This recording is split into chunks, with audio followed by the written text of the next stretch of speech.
एक आदमी ने सिर्फ बिजली का बिल बचाने के लिए अपनी पत्नी को साइकिल से बिजली पैदा करने पर मजबूर कर दिया। राजेश, जो हमेशा पैसों के पीछे पागल रहता था, ने घर में एक अजीब आइडिया लगाया, पत्नी से साइकिल चलवाकर टीवी और गेमिंग कंसोल चलाना। शुरू में सीमा ने हंसते हुए उसकी बात मानी, लेकिन कुछ देर बाद जब वह थक कर रुकी तो टीवी भी बंद हो गया। राजेश गुस्से से फट पड़ा, चलाती क्यों नहीं? गेम बीच में रुक गया। बेचारी सीमा ने थकान में बस इतना कहा, थोड़ा आराम कर लूं, पर राजेश ने मीठे झूठ बोलकर उसे फिर साइकिल पर चढ़ा दिया। वह भोली भाली की मान गई और फिर से पसीना बहाने लगी। जैसे ही उसने साइकिल घुमाई, लाइट और टीवी दोबारा जल उठे। राजेश फिर गेम खेलने बैठ गया, पर कुछ ही मिनटों में सीमा पूरी तरह बेहोश होकर गिर पड़ी। टीवी बंद होते ही राजेश पलटा तो उसे जमीन पर पड़ा पाया। मन ही मन चिढ़ते हुए उसने डॉक्टर को बुलाया। डॉक्टर मेहता ने जांच कर बताया, आपकी पत्नी ओवर एक्सरसाइज की वजह से गिरी है, कम से कम 1 महीना आराम जरूरी है। राजेश को चिंता नहीं थी पत्नी की, बल्कि उसने पूछा, डॉक्टर जल्दी ठीक होने का कोई तरीका है क्या? 3 दिन बाद जब डॉक्टर दोबारा आया तो उसने देखा सीमा फिर साइकिल चला रही थी। राजेश ने जल्दी से कहा, ओ डॉक्टर, मिली हमारे नए फिजियोथेरेपिस्ट से, डॉक्टर मिश्रा, शहर के सबसे बड़े रिकवरी स्पेशलिस्ट। डॉक्टर मेहता को शक हुआ क्योंकि उस डॉक्टर की वेशभूषा कुछ अजीब थी। उन्होंने पूछा, आप किस हॉस्पिटल में काम करते हैं? वो आदमी हकलाने लगा,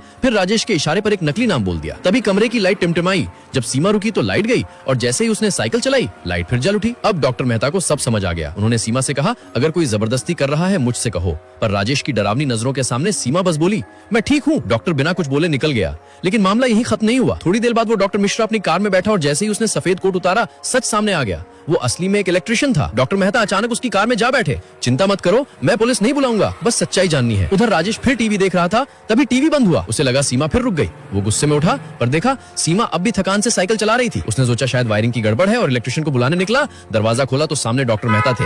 राजेश के चेहरे का रंग उड़ गया। डॉक्टर ने ठंडे लहजे में कहा, मुझे सब पता चल गया है, बताओ कितनी बिजली बचाई? राजेश बोला, पैसे के लिए नहीं, उसे साइकिलिंग पसंद है। डॉक्टर ने सख्ती से कहा, झूठ मत बोलो, कितने पैसे बचाए? आखिर में राजेश ने कबूल किया, लगभग 1 लाख रुपए। डॉक्टर ने कहा, वही पैसे उसकी पत्नी को दे दो। राजेश ने इनकार किया। तब डॉक्टर ने रिकॉर्डिंग प्ले की, राजेश के सारे कबूलनामे के साथ। मजबूर होकर उसने पैसे दे दिए। डॉक्टर ने वो रकम सीमा को दी और कहा, अब ये घर छोड़ दो। राजेश हंस पड़ा, कहाँ जाएगी ये मेरे बिना? सीमा ने एक पल देखा, फिर डॉक्टर से पैसे लेकर दरवाजे की ओर बढ़ी।